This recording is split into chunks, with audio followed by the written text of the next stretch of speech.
Hello mga mare! Nagbabalik na naman ako mga Mars. Ang tagal ko rin hindi nag-post. So for today's video mga Mars, magluluto tayo ng pork curry. So ito na yung mga ingredients mga mare. Tara, start na tayo magluto. First step mga mare, magpainit muna tayo ng mantika. Pag kumukulo-kulo na yung mantika mo, lagyan mo na yung patatas mo at saka carrots. Prituhin mo nga lang yan mga Mars hanggang sa mag-brown yung kulay niya.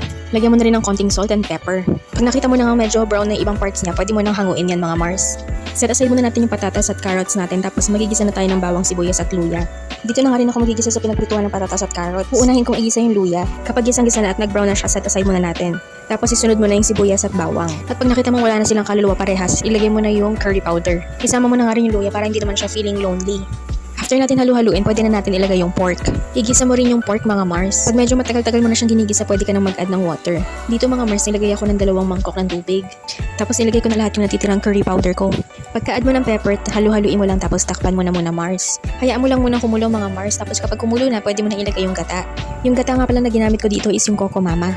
Hayaan mo lang siyang kumulo mga Mars para lumapot siya. Pero kung gusto mo mas malapot, palagyan mo siya ng harina na tinunaw sa tubig. Pag okay na yung lapot sa'yo, pwede mo na idagdag yung patatas and yung carrots mo. Lagyan mo nga rin pala ng asin o kaya patis para mas masarap. Make sure mga Mars yung baboy nyo malambot na. Yung sa akin tinusok-tusok ko ng tinidor para makasigurado ako kung malambot na ba siya. Nung malambot na, kinuhanan ko na nga pala muna ng ulam yung bunso kong anak kasi lalagyan ko na siya ng siling pangsigang. Ayan na nga, ginupit-gupit ko na yung sili.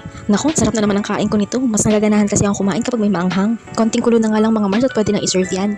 At ito na nga mga Mars, luto ng ating pork curry. Thank you for watching mga Mars. See you on my next video. Bye!